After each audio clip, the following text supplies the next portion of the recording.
Hello and welcome to the January 19th, 2021 edition of the Bobby Hesley Show. Been out of sight and out of mind for about a week now. It's been a while, guys, because I have been very, very busy focusing on those things in my life that I have complete and total control over. And hopefully you folks have been doing the same. But I will say, I have missed you guys. I miss all you crazy kids. Your man, Bobby Hesley, is here to basically learn as we go together.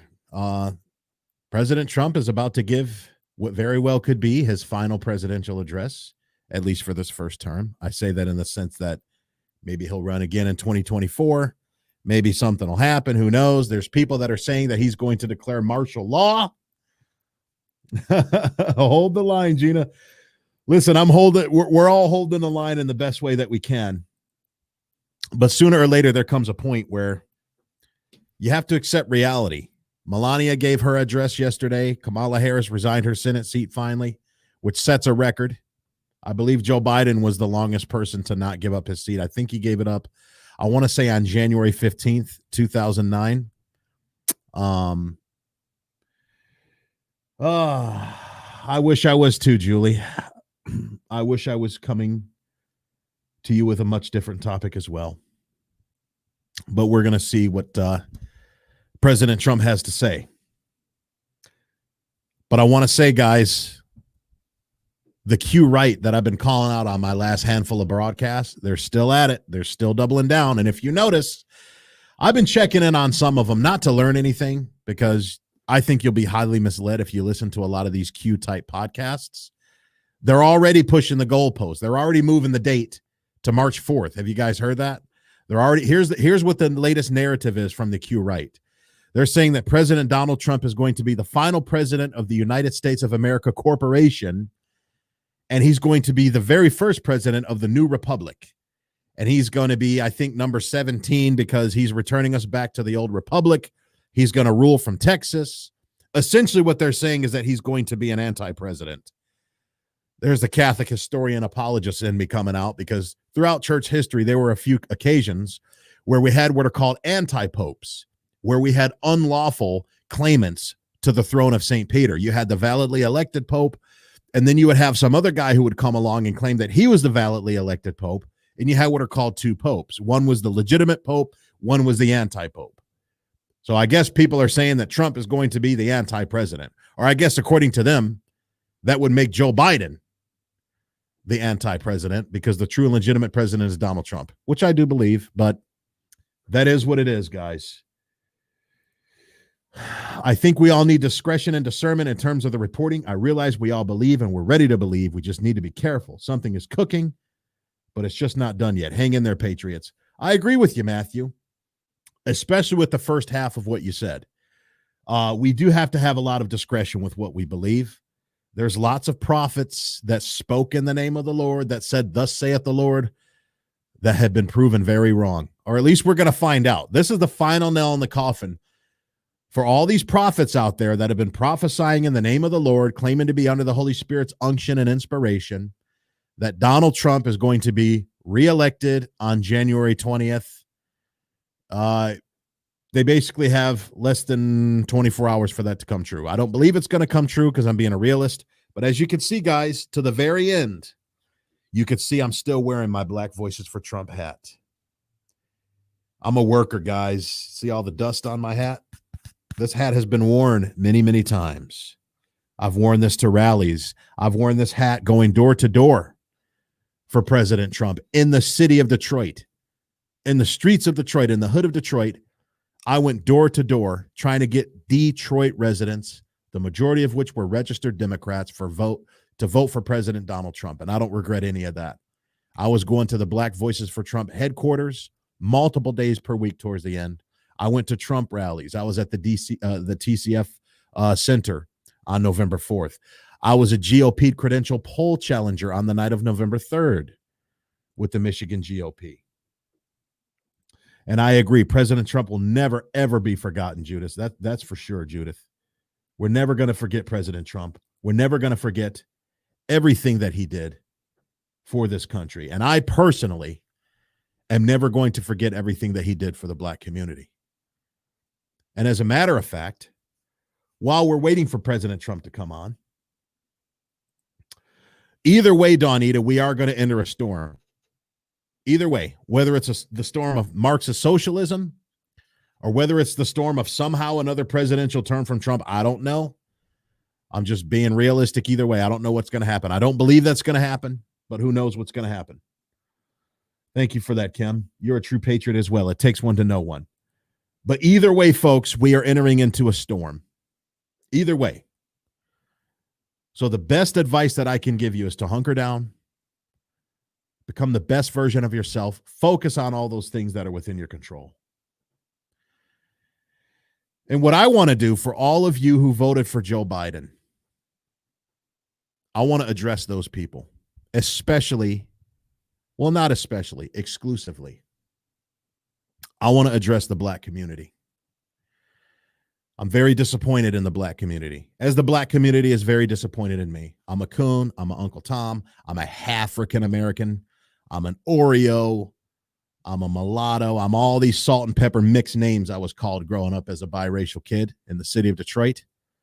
I've always been a disappointment to my people because I've always been a Republican. I've always thought for myself. I have never, ever towed the Democrat Party line that because of the color of my skin, that I am owned by the Democrat Party, that I have this mark of the beast etched on my forehead in the form of a D because I'm Black. I have never accepted that. I never will accept it because I am owned first and foremost by my Lord and Savior, Jesus Christ. First and foremost. My primary membership that I have is not membership in the Democrat Party, not even membership in the Republican Party.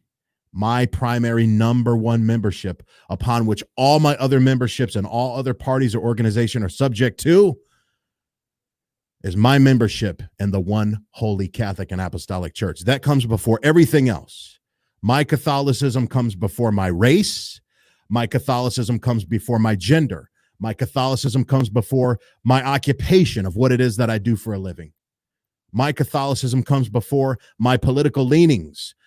My Catholicism comes before my familial status, which at the moment is single, never been married, no wife, no kids, no pets. Thank you very much. My Catholicism comes before everything. It is the heart and soul and core of who I am. It animates everything that I do. It regulates everything that I do.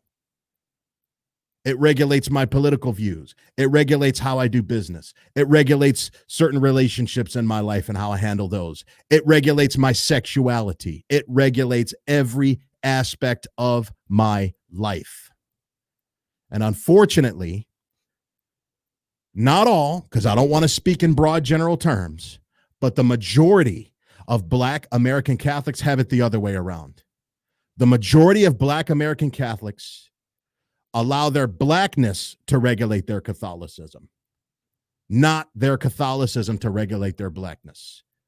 Because if we could all, as Catholics, I'm speaking of my Black Catholics first, if we as Black Catholics can learn to treasure the beauty of our faith, of our 2,000-year faith, then when incidents like George Floyd happen, when incidents like everything that happened in the past year, in the year of 2020, that horrible year that will forever live in infamy, the roaring 20s of the new millennium, when all those crises happen, we would all unite together as Catholics.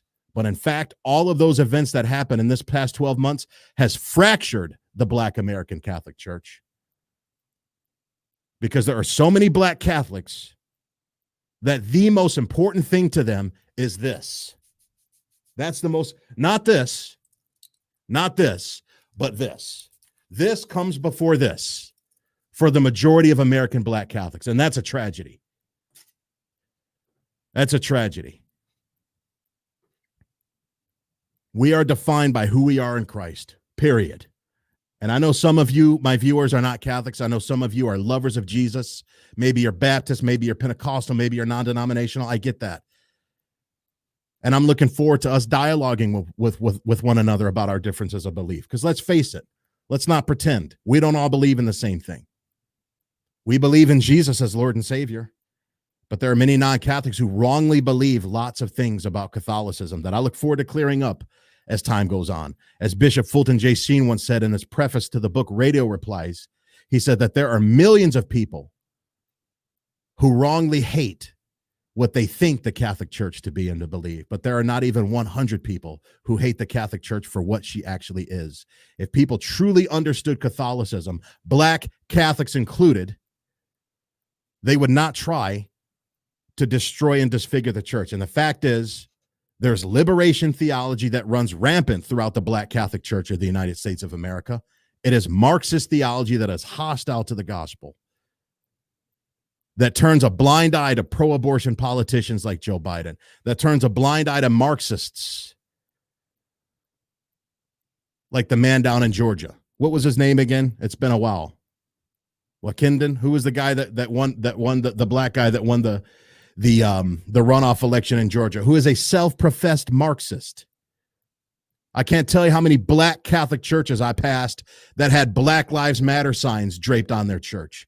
Little do they know they are promoting a Marxist organization. And I know there's lots of people that make this false distinction. And yes, I said it. It is a false distinction when you distinguish the hashtag Black Lives Matter and the Marxist organization Black Lives Matter. They are one and the same. And let me tell you why. Because prior to 2012, prior to the death of Trayvon Martin, nobody was weaving those three words together.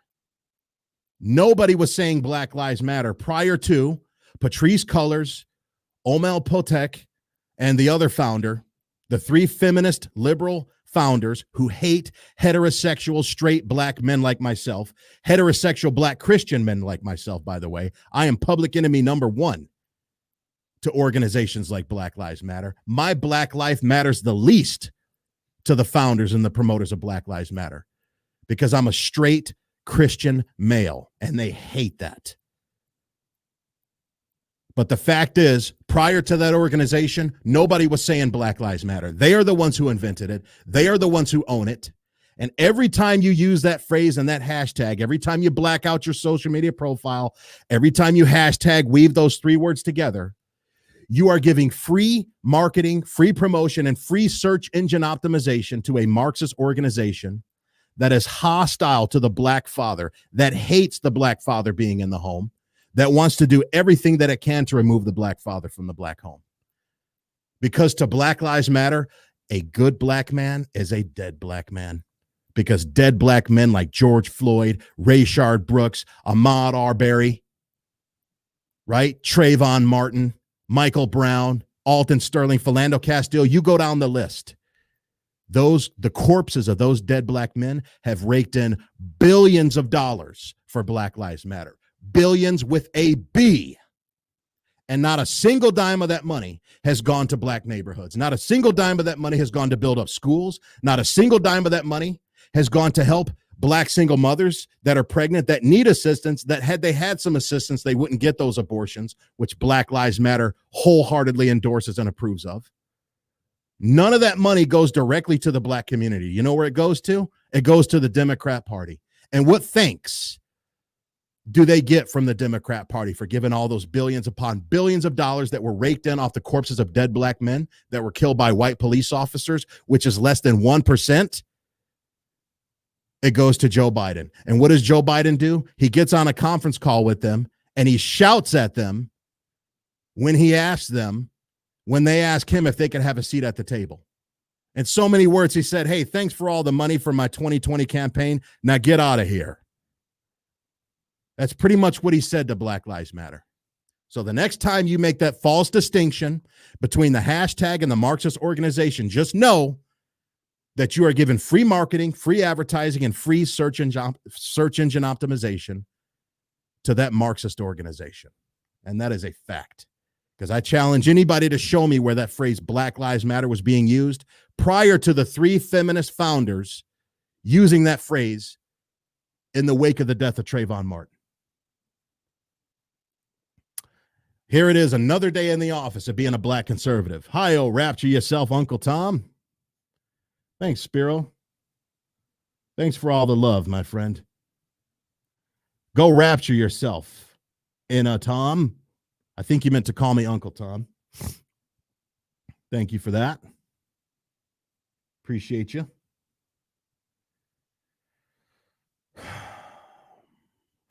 So we're waiting for this presidential address that's supposed to be done at 4 o'clock.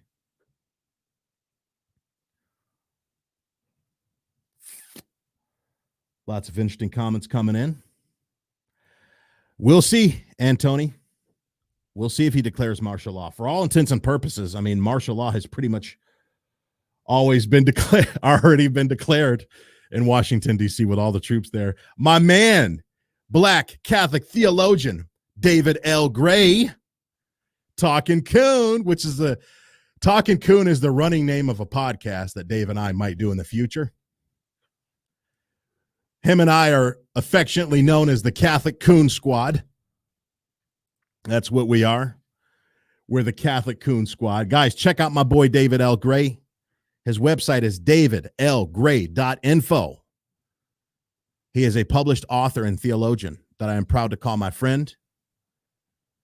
And it's like I said, if there's anybody who I could have in the Uncle Tom Coon African-American foxhole with me, it is Catholic author and theologian David L. Gray. Love you, Brock. Got to do some more collabs in the future. Someone's uneducated. I wonder who. That's right. Raphael Warnock. Ministry of Ebenezer Baptist Church in Atlanta, the home church of Dr. King, just opposite his church. Homeless people right in front of his church. They receive no help from his church. This is the man who run the one-off election in Atlanta. I agree. And he's a self-professed Marxist, and he's a self-professed pro-choice pastor. So let me translate that for you. I claim to be a minister of the gospel of Jesus Christ, but I want you to vote for King Herod. That's pretty much what he does. I want you to vote for these politicians that, if they had it their way, would kill all male children under the age of 2. Please vote for Herod. I approve this message. That's who Raphael Warnock is. That's who he is. You got all these blacks that all they can celebrate is the fact that he looks like them and that he went to Morehouse College. Big freaking deal. For all you blacks that are voting for these Marxists, and this comes from a place of love. I know you don't love me, but I love you. And this is tough love. The fact of the matter is this. There are 2 words that I better not hear for the next 4 to 8 years, I swear. And those 2 words are systemic racism. I don't want to hear it. Because you guys just voted for the single most racist politician that is alive among us right now. 47 years of Jim Crow Joe's record of locking up and incarcerating thousands of black men, herding us into cages like animals with harsh prison sentences for first-time nonviolent drug offenses.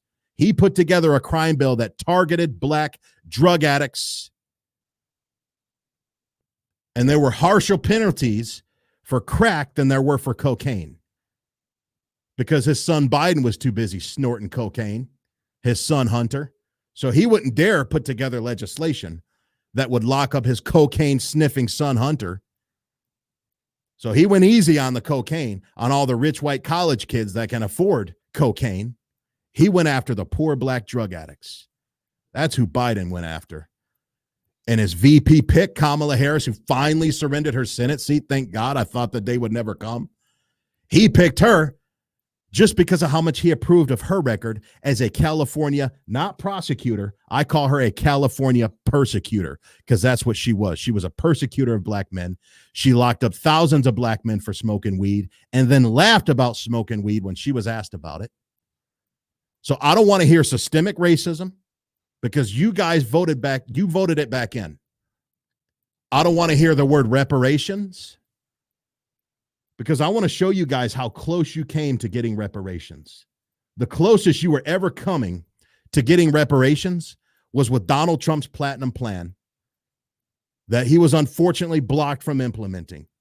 Look at this, folks. $500 billion. You see that there? Billion with a B. $500 billion was earmarked for the black community. You want some reparations? I'll give you something even better than that. How about some Trumperations? Well, unfortunately, the black community voted against it. They voted against getting Trumperations. Look at this. Opportunity by achieving historic employment levels for black Americans as well. This is everything that he'd done in his first term. opportunity zones, HBCUs, historically black colleges and universities, which is a testament to our self-sufficiency as black Americans. Do you guys know why HBCUs were established? Do you know why we needed historically black colleges and universities? Because of Jim Crow racism. All right, here we go, guys. Here's President Trump. I'll get back to this. New administration, and pray for its success in keeping America safe and prosperous. We extend our best wishes, and we also want them to have luck, a very important word. I'd like to begin by thanking just a few of the amazing people who made our remarkable journey possible. First, let me express my overwhelming gratitude for the love and support of our spectacular First Lady, Melania. Let me also share my deepest appreciation to my daughter, Ivanka, my son-in-law, Jared, and to Barron, Don, Eric, Tiffany, and Lara. You fill my world with light and with joy. I also want to thank Vice President Mike Pence, his wonderful wife, Karen, and the entire Pence family. Thank you as well to my Chief of Staff, Mark Meadows, the dedicated members of the White House staff, and the cabinet, and all of the incredible people across our administration who poured out their heart and soul to fight for America. I also want to take a moment to thank a truly exceptional group of people, the United States Secret Service. My family and I will forever be in your debt. My profound gratitude as well to everyone in the White House Military Office, the teams of Marine One and Air Force One, every member of the armed forces, and state and local law enforcement all across our country. Most of all, I want to thank the American people. To serve as your president has been an honor beyond description. Thank you for this extraordinary privilege, and that's what it is, a great privilege and a great honor. We must never forget that while Americans will always have our disagreements, we are a nation of incredible, decent, faithful, and peace-loving citizens who all want our country to thrive and flourish and be very, very successful and good. We are a truly magnificent nation. All Americans were horrified by the assault on our Capitol. Political violence is an attack on everything we cherish as Americans. It can never be tolerated. Now more than ever, we must unify around our shared values and rise above the partisan rancor and forge our common destiny. 4 years ago, I came to Washington as the only true outsider ever to win the presidency. I had not spent my career as a politician, but as a builder looking at open skylines and imagining infinite possibilities. I ran for president because I knew there were towering new summits for America just waiting to be scaled. I knew the potential for our nation was boundless as long as we put America first. So I left behind my former life and stepped into a very difficult arena, but an arena nevertheless with all sorts of potential if properly done. America had given me so much, and I wanted to give something back. Together with millions of hardworking patriots across this land, we built the greatest political movement in the history of our country. We also built the greatest economy in the history of the world. It was about America first because we all wanted to make America great again. We restored the principle that a nation exists to serve its citizens. Our agenda was not about right or left.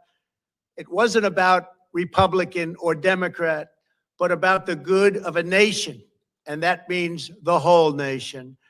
With the support and prayers of the American people, we achieved more than anyone thought possible. Nobody thought we could even come close. We passed the largest package of tax cuts and reforms in American history. We slashed more job-killing regulations than any administration had ever done before. We fixed our broken trade deals, withdrew from the horrible Trans-Pacific Partnership and the impossible Paris Climate Accord, renegotiated the one-sided South Korea deal, and we replaced NAFTA with the groundbreaking USMCA, that's Mexico and Canada, a deal that's worked out very, very well. Also, and very importantly, we imposed historic and monumental tariffs on China, made a great new deal with China. But before the ink was even dry, we and the whole world got hit with the China virus. Our trade relationship was rapidly changing. Billions and billions of dollars were pouring into the U.S., but the virus forced us to go in a different direction. The whole world suffered, but America outperformed other countries economically because of our incredible economy and the economy that we built. Without the foundations and footings, it wouldn't have worked out this way. We wouldn't have some of the best numbers we've ever had.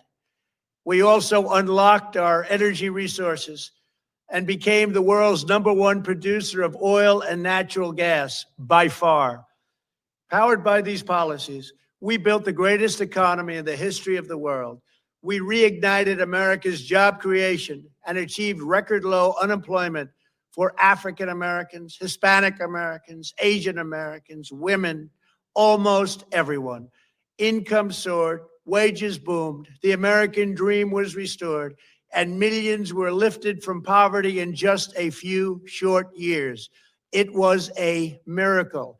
Stock market set one record after another with 148 stock market highs during this short period of time, and boosted the retirements and pensions of hardworking citizens all across our nation. 401ks are at a level they've never been at before. We've never seen numbers like we've seen, and that's before the pandemic and after the pandemic. We rebuilt the American manufacturing base, opened up thousands of new factories, and brought back the beautiful phrase, made in the USA. To make life better for working families, we doubled the child tax credit and signed the largest ever expansion of funding for child care and development. We joined with the private sector to secure commitments to train more than 16 million American workers for the jobs of tomorrow.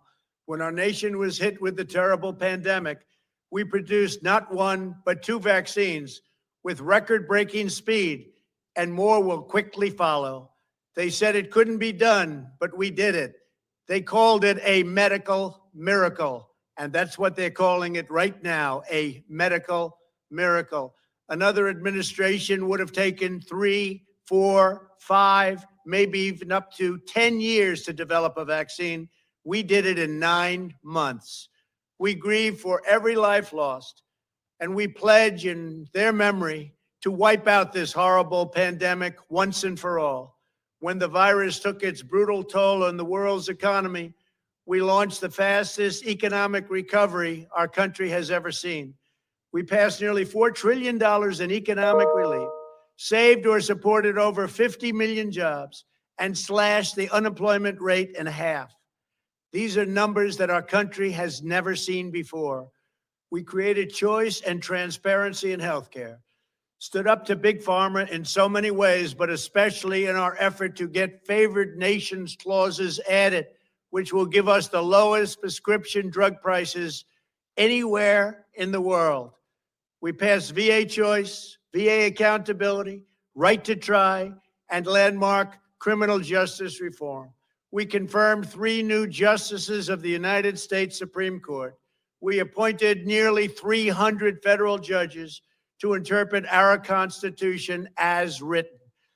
For years, the American people pleaded with Washington to finally secure the nation's borders. I am pleased to say we answered that plea and achieved the most secure border in U.S. history. We have given our brave border agents and heroic ICE officers the tools they need to do their jobs better than they have ever done before, and to enforce our laws and keep America safe. We proudly leave the next administration with the strongest and most robust border security measures ever put into place. This includes historic agreements with Mexico, Guatemala, Honduras, and El Salvador, along with more than 450 miles of powerful new wall. We restored American strength at home and American leadership abroad. The world respects us again. Please don't lose that respect. We reclaimed our sovereignty by standing up for America at the United Nations and withdrawing from the one-sided global deals that never served our interest. And NATO countries are now paying hundreds of billions of dollars more than when I arrived just a few years ago. It was very unfair. We were paying the cost for the world. Now the world is helping us. And perhaps most importantly of all, with nearly $3 trillion, we fully rebuilt the American military, all made in the USA. We launched the first new branch of the United States Armed Forces in 75 years, the Space Force. And last spring, I stood at Kennedy Space Center in Florida and watched as American astronauts returned to space on American rockets for the first time in many, many years. We revitalized our alliances and rallied the nations of the world to stand up to China like never before. We obliterated the ISIS caliphate and ended the wretched life of its founder and leader, al-Baghdadi.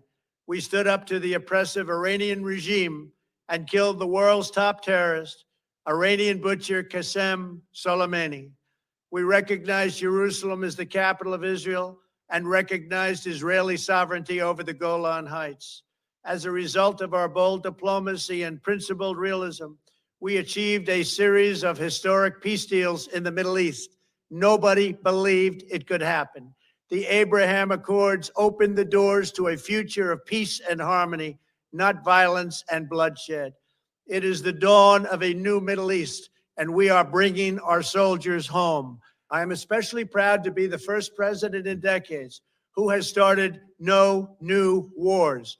Above all, we have reasserted the sacred idea that in America, the government answers to the people. Our guiding light, our North Star, our unwavering conviction has been that we are here to serve the noble, everyday citizens of America. Our allegiance is not to the special interests, corporations, or global entities. It's to our children, our citizens, and to our nation itself. As president, my top priority, my constant concern, has always been the best interests of American workers and American families. I did not seek the easiest course.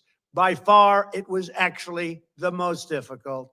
I did not seek the path that would get the least criticism. I took on the tough battles, the hardest fights, the most difficult choices, because that's what you elected me to do. Your needs were my first and last unyielding focus. This, I hope, will be our greatest legacy. Together, we put the American people back in charge of our country. We restored self-government. We restored the idea that in America, no one is forgotten because everyone matters and everyone has a voice. We fought for the principle that every citizen is entitled to equal dignity, equal treatment, and equal rights because we are all made equal by God. Everyone is entitled to be treated with respect, to have their voice heard, and to have their government listen. You are loyal to your country, and my administration was always loyal to you. We worked to build a country in which every citizen could find a great job and support their wonderful families. We fought for the communities where every American could be safe and schools where every child could learn. We promoted a culture where our laws would be upheld, our heroes honored, our history preserved, and law-abiding citizens are never taken for granted. Americans should take tremendous satisfaction in all that we have achieved together. It's incredible. Now, as I leave the White House, I have been reflecting on the dangers that threaten the priceless inheritance we all share. As the world's most powerful nation, America faces constant threats and challenges from abroad. But the greatest danger we face is a loss of confidence in ourselves, a loss of confidence in our national greatness. A nation is only as strong as its spirit. We are only as dynamic as our pride. We are only as vibrant as the faith that beats in the hearts of our people. No nation can long thrive that loses faith in its own values, history, and heroes. For these are the very sources of our unity and our vitality. What has always allowed America to prevail and triumph over the great challenges of the past has been an unyielding and unashamed conviction in the nobility of our country and its unique purpose in history. We must never lose this conviction. We must never forsake our belief in America. The key to national greatness lies in sustaining and instilling our shared national identity. That means focusing on what we have in common, the heritage that we all share. At the center of this heritage is also a robust belief in free expression, free speech, and open debate. Only if we forget who we are and how we got here could we ever allow political censorship and blacklisting to take place in America. It's not even thinkable. Shutting down free and open debate violates our core values and most enduring traditions. In America, we don't insist on absolute conformity or enforce rigid orthodoxies and punitive speech codes. We just don't do that. America is not a timid nation of tame souls who need to be sheltered and protected from those with whom we disagree. That's not who we are. It will never be who we are. For nearly 250 years, in the face of every challenge, Americans have always summoned our unmatched courage, confidence, and fierce independence. These are the miraculous traits that once led millions of everyday citizens to set out across a wild continent and carve out a new life in the Great West. It was the same profound love of our God-given freedom that willed our soldiers into battle and our astronauts into space. As I think back on the past 4 years, one image rises in my mind above all others. Whenever I traveled all along the motorcade route, there were thousands and thousands of people. They came out with their families so that they could stand as we passed and proudly wave our great American flag. It never failed to deeply move me. I knew that they did not just come out to show their support of me. They came out to show me their support and love for our country. This is a republic of proud citizens who are united by our common conviction that America is the greatest nation in all of history. We are and must always be a land of hope, of light, and of glory to all the world. This is the precious inheritance that we must safeguard at every single turn. For the past 4 years, I have worked to do just that. From a great hall of Muslim leaders in Riyadh to a great square of Polish people in Warsaw, from the floor of the Korean Assembly to the podium at the United Nations General Assembly, and from the Forbidden City in Beijing to the shadow of Mount Rushmore, I fought for you, I fought for your family, I fought for our country. Above all, I fought for America and all it stands for, and that is safe, strong, proud, and free. Now, as I prepare to hand power over to a new administration at noon on Wednesday, I want you to know that the movement we started is only just beginning. There's never been anything like it.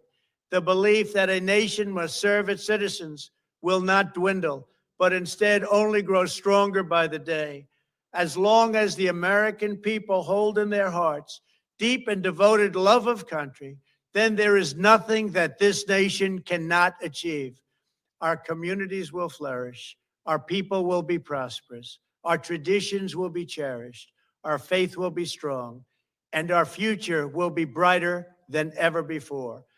I go from this majestic place with a loyal and joyful heart, an optimistic spirit, and a supreme confidence that for our country and for our children, the best is yet to come. Thank you and farewell. God bless you. God bless the United States of America. My fellow Americans. President Donald Trump, ladies and gentlemen, giving his farewell address. Now, it is interesting that he said the next administration. You never heard him say Biden administration. I don't know what to make of that. I'm not going to pretend that I have some secret sting operation knowledge We'll find everything out tomorrow. We'll see what happens tomorrow. We'll see who this administration is that he hands over. Some are saying it's the military. Some are saying it's Biden. Some are saying it's his own second term. We don't know. We'll find that out tomorrow. But in the meantime, all I can do is give a personal thank you to President Trump. As a Black American, I believe that President Trump is the greatest president of my lifetime. And I never thought I would live to say that, because up until now, it's been Reagan, who, by the way, was the man who invented the phrase, "Make America Great Again." That was not a creation of Donald Trump. But Donald Trump, being the savvy businessman that he is, knew that that was a good phrase. And so he ran with it. He ran with it.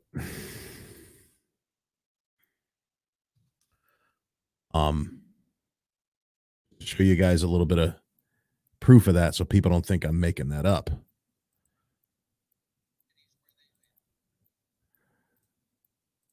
Give me a second, guys. Hang in there, guys. For those who've abandoned hope, we'll restore hope and we'll welcome them into a great national crusade to make America great again.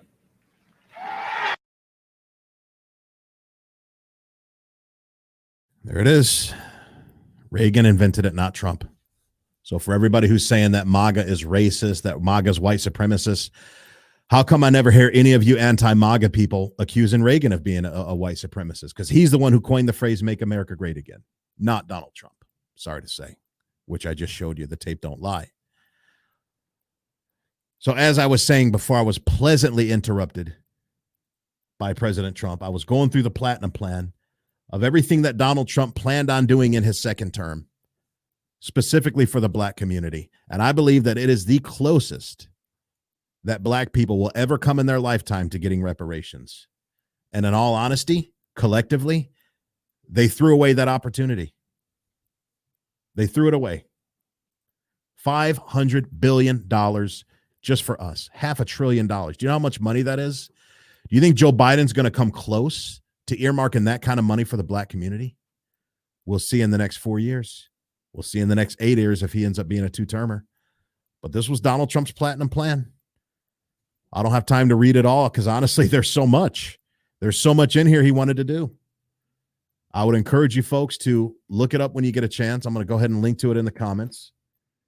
Look up the Platinum Plan. Everything that Donald Trump had in store for the Black community. And in true fashion, I mean, Trump did garner more Black voters than any other president. But in true fashion, collectively, we bit the hand that tried to feed us. We reward, when as a people are we going to stop rewarding the bad, systemically racist behavior of Democrats and stop punishing the pro-Black behavior of people like Donald Trump? Because that's what happened. So it's like I said, I don't want to hear those words again. Biden has had 47 years to help the Black community. 47 years. And what has he done in that time? Make racist gaffe after racist gaffe. So many that I haven't even been able, I've lost track of all of them. Locked up thousands of men in prison. And I'm going to be doing some shows going forward that are going to expose Joe Biden for the racist fraud that he is.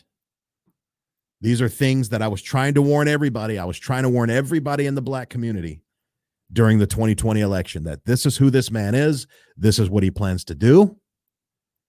And for the most part, those words went unheeded. So the next 4 to 8 years is going to be one big, giant, I told you so. Because if you wanted to vote for, if you want to get rid of systemic racism, the systemic racism that we hear about so much, the worst thing you could have done would have been to vote for somebody like Joe Biden and Kamala Harris. But you did it. What's done is done. And over the next 4 to 8 years, we're going to see how that unrolls. We're going to see how that unfolds. So I want to thank everybody for tuning in. On a closing note, everybody hit the like, comment on this video, share this video. Please subscribe to my YouTube channel. You're very welcome, Janet. You're very welcome. you know, part of why we had HBCUs, that was a point I was getting ready to make before Donald Trump came on. Do you guys know the history behind HBCUs? They were founded because during the times of Jim Crow segregation, we were not able to get into college, right? There was still segregation in the schools by white Democrats, not Republicans. The Democrats were the segregationists. Republicans were never segregationists. It was Democrats. So we built our own colleges. Rather than rely on big daddy government to do everything for us, we were self-sufficient and we built our own historically black colleges. We said, you know what? If you're not going to let us attend your colleges, we're going to build our own colleges. And that was the birth of HBCUs.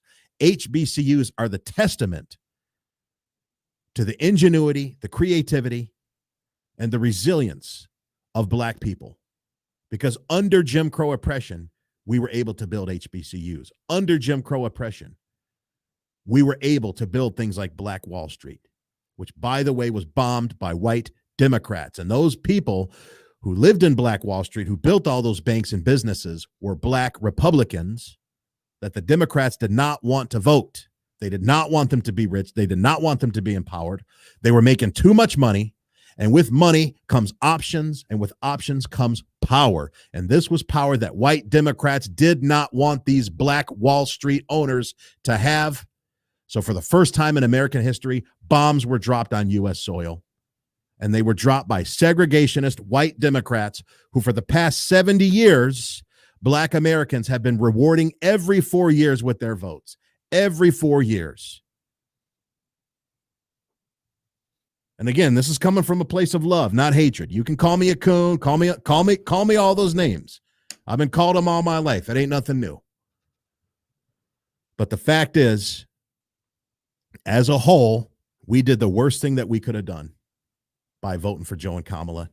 And I don't want to hear any more systemic racism over the next 4 years, because the Democrats are running everything now.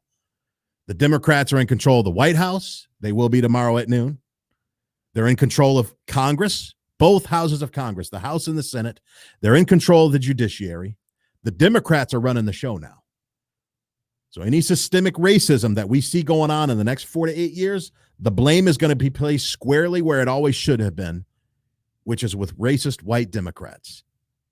Republicans, we ain't running nothing no more. We got no more power. No more power. The courts are going to be packed.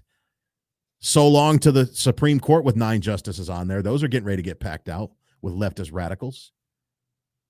So I hope you enjoy it.